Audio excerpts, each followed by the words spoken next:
The story begins with a shocking moment. The team leader of the hero party announces that one member will be leaving the group, and that person turns out to be Lloyd, the main character. From that point, his journey as an outcast begins. The scene shifts to his childhood. Lloyd is still a boy, eager to learn magic under his teacher's guidance. She gives him small challenges to test his progress. He tries fire, but the flame barely flickers. He attempts water, but only a few drops form. His wind spell pushes around some leaves, but nothing more. Even so, he doesn't quit. He keeps practicing, determined to get better.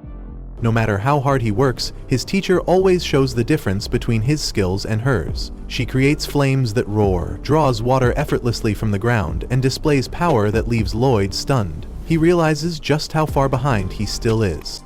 At one point, he experiments with ice magic, shaping a rough statue. He feels proud of it, but when his teacher takes over, her control is far greater. She reshapes the ice into something far more refined, reminding him that his path is still long. Even with constant failures, Lloyd's spirit doesn't waver. His persistence starts to catch his teacher's eye. Then one day, when she falls ill from drinking too much, Lloyd manages to heal her using magic. It's clumsy, but effective, and she notices his progress. Training continues, and while reading an old book, Lloyd suddenly touches a page that glows with strange light. Moments later, he faints. His teacher sees this and begins to wonder if there's something unusual about him. Sitting alone later, she reflects on her past mistakes and secretly casts a protective spell on Lloyd, ensuring his growth won't lead to arrogance. As lessons go on, she explains the meaning of a white mage, someone who devotes their magic to helping others.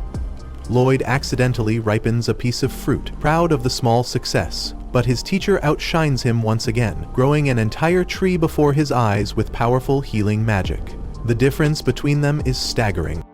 She also warns him of rare sorcerers who can bend monsters to their will, an ability feared and dangerous. When Lloyd discovers a section in a book describing ancient spells, she tells him to stay away from such knowledge, as it has long been forbidden.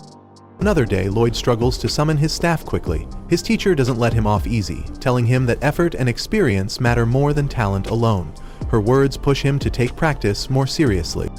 Later, she introduces him to magic stones, crystals that hold pure magical energy.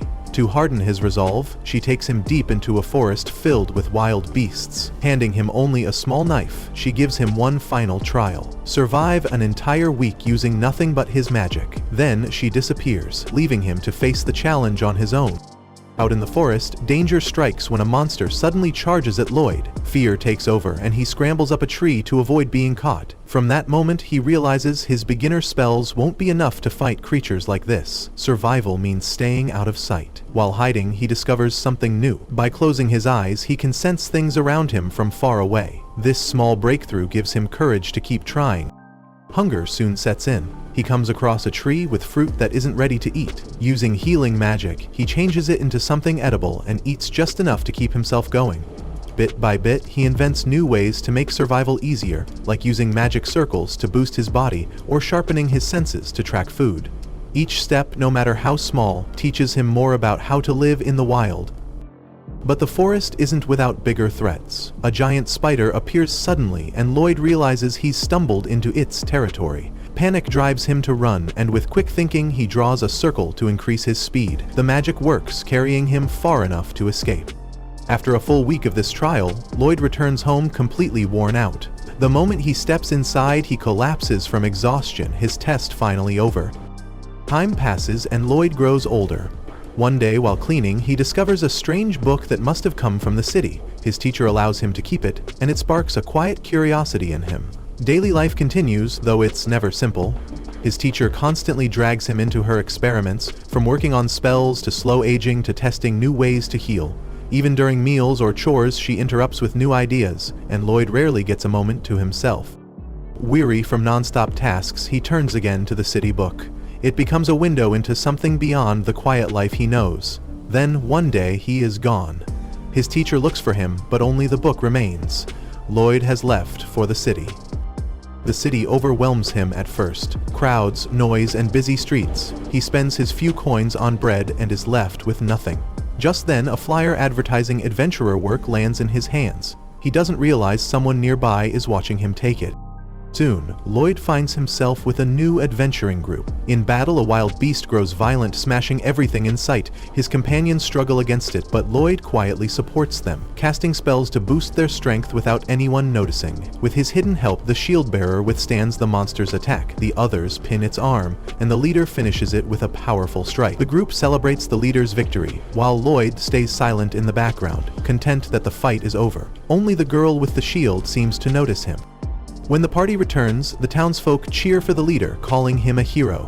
During the reward split, Lloyd receives only a small share because of his low rank. He accepts it without complaint, smiling politely. While the others head off to drink, he excuses himself. Some gossip about his behavior, and the leader dismisses him as unimportant, saying, "White mages are little more than tagalongs." Elsewhere, the Watcher reveals himself as Will and visits Lloyd's teacher. He tells her that Lloyd has joined a hero's party. She isn't surprised and believes this path will finally bring him closer to real battles. She only worries that pride might someday lead him astray. When Will asks about her past, she admits regret, but vows not to repeat her mistakes. Their conversation turns to the old days, when the Demon Lord once sacrificed everything to claim a forbidden grimoire. Though he failed to steal it, he still managed to overwhelm all who stood in his way, proving how much power a single book could hold. The scene changes to a girl standing ahead, and suddenly an ancient spell is triggered. Because of it, all the people the Demon Lord had destroyed are brought back to life, including Lloyd's mentor. She rushes toward him and embraces him, but explains that this miracle was only possible because Sybil gave up her own life to make it happen. Time passes, and Lloyd's party becomes well known. They keep defeating powerful monsters and slowly gain fame. Meanwhile, a storyteller speaks of the world's beginning, shaped by a higher being who left behind relics of power, sacred swords. One of these swords chose Alan, Lloyd's team leader, marking him as a hero. During another mission, the group struggles against a strong beast. As usual, Lloyd quietly strengthens his teammates with magic, and Alan deals the finishing blow. Later, the shield-bearing girl spends time reading, studying her craft. Alan approaches her, acting smug and teasing her for working too hard. Chidru lives. She admits her shield has been feeling strange whenever it blocks attacks, but Alan brushes it aside, boasting that he doesn't need extra training since he already considers himself strong enough. Aaron Todwick, in Newarks, Texas. With months of freedom and a boyfriend, Todwick meets an amiable female high school agent who helps him. Elsewhere, a group of soldiers resting by a river are attacked by strange magical creatures. Word reaches Alan that even border guards have fallen, and the location is tied to illegal trade routes. Since the situation is dangerous, he's ordered to take care of it. With his usual confidence, Alan dismisses the threat, saying that defeating a few golems should be easy. Their team heads out, and along the way Lloyd senses something unusual, guiding them toward a cavern. Inside, they're immediately surrounded by endless waves of golems. The fight drags on until Lloyd notices a demon hiding nearby. The demon wields a staff with a rare crystallized mana stone, using it to summon the creatures. Recognizing the source of the problem, Lloyd boosts his companions with magic once more. He calls on Lulu, who fires an arrow so powerful it shatters through stone and strikes the demon, forcing him to drop the staff. Lloyd then tells Mia to retrieve it. She teleports it into his hands, and he quickly seals it so it can't be used again. Instead of appreciating the teamwork, Alan explodes with anger. He yells that he's the leader and should be the one in control. At that moment, another golem appears, different from the others. Lloyd warns that it's too dangerous to fight head-on, but Alan ignores him and charges forward. Just before Alan is struck, Lloyd rushes in with enhanced speed, pulling him to safety.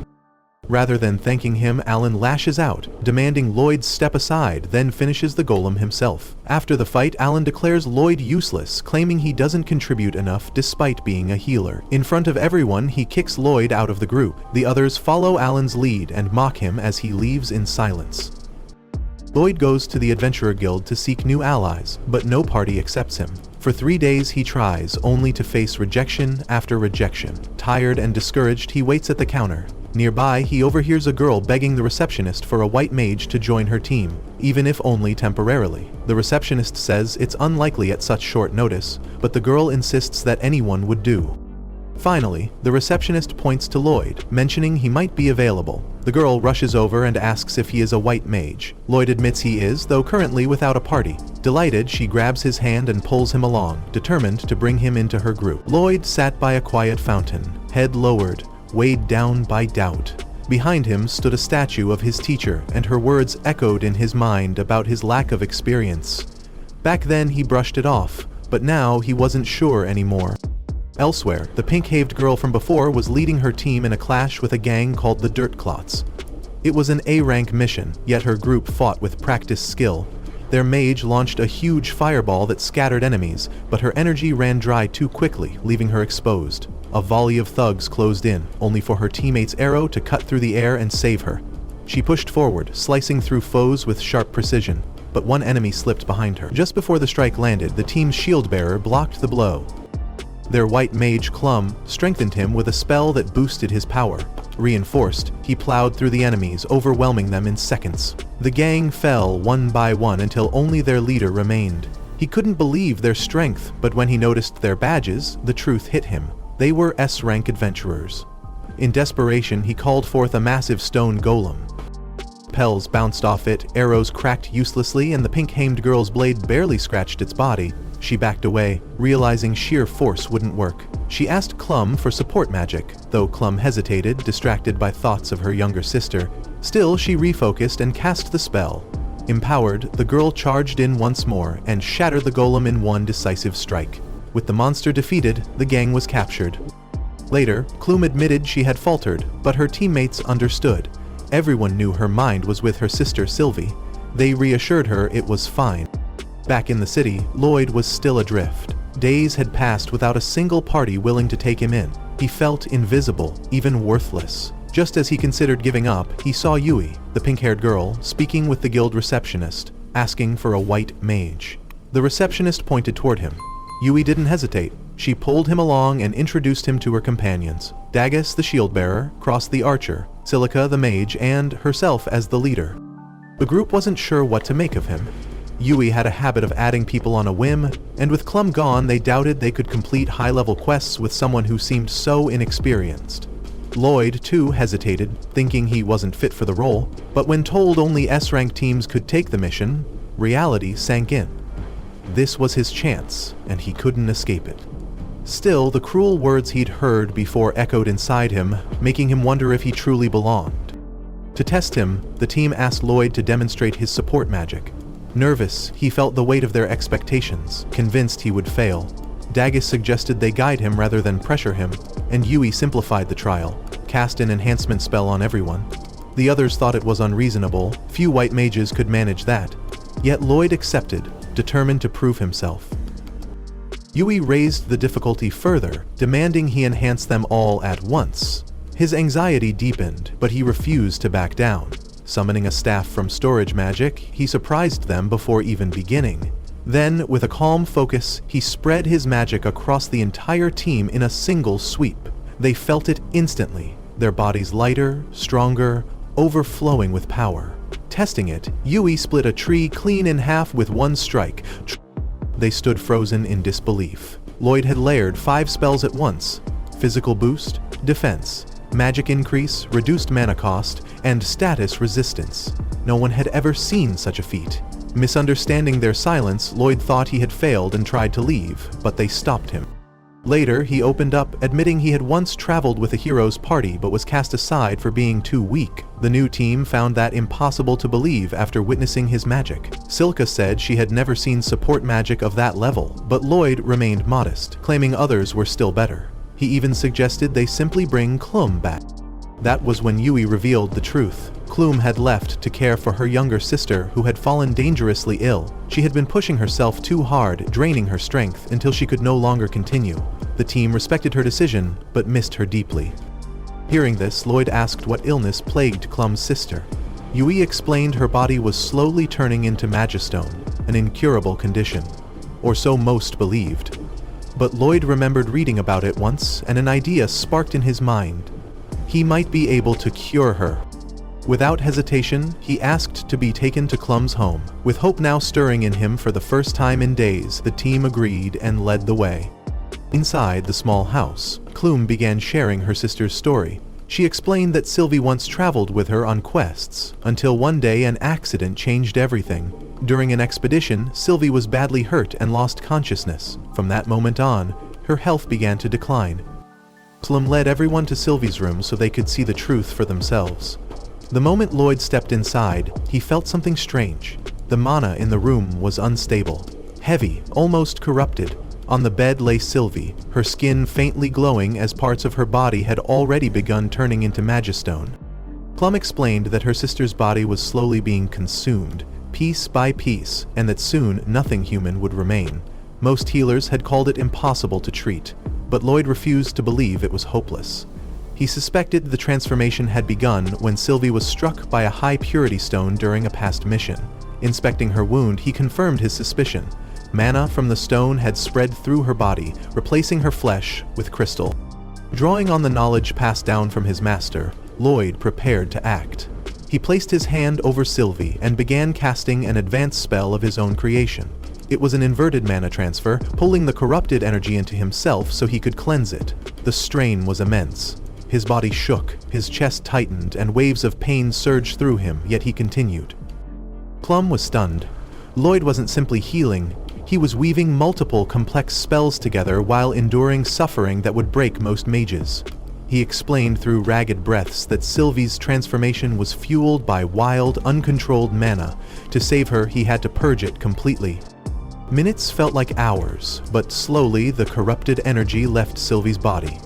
The crystal glow began to fade, color returning to her skin. Finally, after pouring everything he had into the spell, Lloyd succeeded. The magistone dissolved away and Sylvie's breathing steadied. She opened her eyes, weak but alive.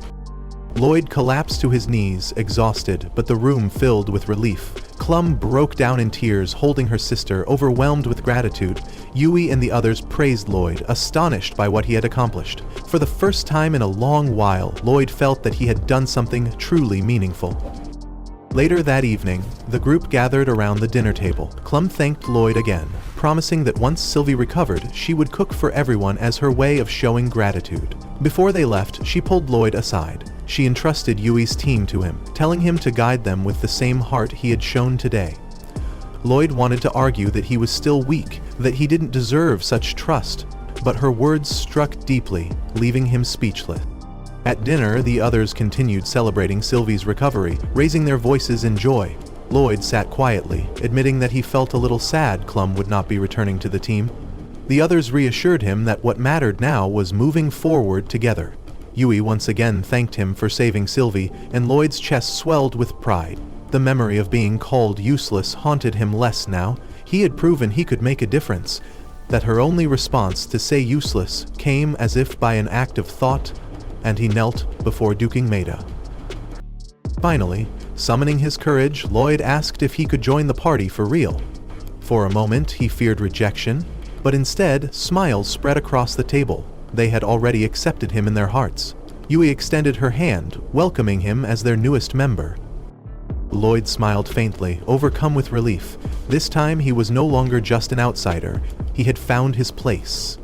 Yui declared it was time for a welcome party in his honor. Lloyd tried to wave it off, embarrassed, but the others laughed and agreed. For the first time, he felt like he belonged. The mood was light as the group celebrated Lloyd finally becoming one of them. Food and drinks were passed around and he ate like someone who hadn't had a proper meal in ages. Everyone stared in surprise at how much he could put away. For Lloyd, though, it wasn't hunger, it was shock at how good everything tasted.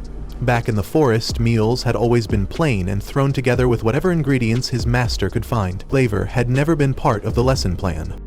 His master had been focused on magic, not cooking. Lloyd had tried preparing meals himself, but they never came close to what he was enjoying now. When the others asked about her, he explained she wasn't the usual kind of white mage. She was powerful, curious about every type of spell, and often caused small disasters when experiments went wrong. Training under her had been tough enough to leave him exhausted just thinking about it. But she had moments of warmth that he never forgot. Eventually, the group shifted the mood toward their next task. A pack of strange monsters had been raiding local farms, destroying crops and scaring off villagers. What made it unusual was how different the creatures were. No two alike, and all appearing suddenly as if called there. Everyone understood this mission wouldn't be simple. Roles were divided. Some would draw the monster's attention, others would strike, and Lloyd was placed in charge of healing and support. That shook his confidence, since his old party had abandoned him for being too weak. This time, however, his new companions reassured him, saying reliability mattered more than empty strength. That gave him enough courage to hold his place. When the night wound down, the group returned to the inn. Lloyd lingered outside, unable to pay for a room. Quietly, one of the others pressed a pouch of coins into his hand, calling it a loan until the quest was done. Grateful, Lloyd accepted, vowing to repay it and prove his worth. At dawn, they prepared for the journey. Thanks to Lloyd's storage magic, no one had to carry heavy loads. The others were impressed and asked if he could teach them the trick. He agreed, though it would take patience and practice. Spirits were high as they set out. The road took them into the mountains, where danger only grew sharper. A shaky bridge tested their nerves, though laughter and teasing made the crossing bearable. Far away, a shadowed figure knelt before a strange stone, chanting as dark energies stirred. Meanwhile, the group paused to rest. Tents were pitched, water boiled, and the long day caught up with them. Two of the girls went to wash, while Lloyd stayed behind to finish chores. While gathering firewood, he came across wild fruit and decided to bring it back for everyone. That's when the screams echoed through the trees. He dropped everything and ran, finding the girls under attack from a monster. With no weapons on them, they had no way to fight back. Lloyd reacted instantly. Using a quick spell to distract the beast, he pulled weapons from his storage magic and tossed them their way. Then he strengthened them with enchantments, giving them the edge they needed.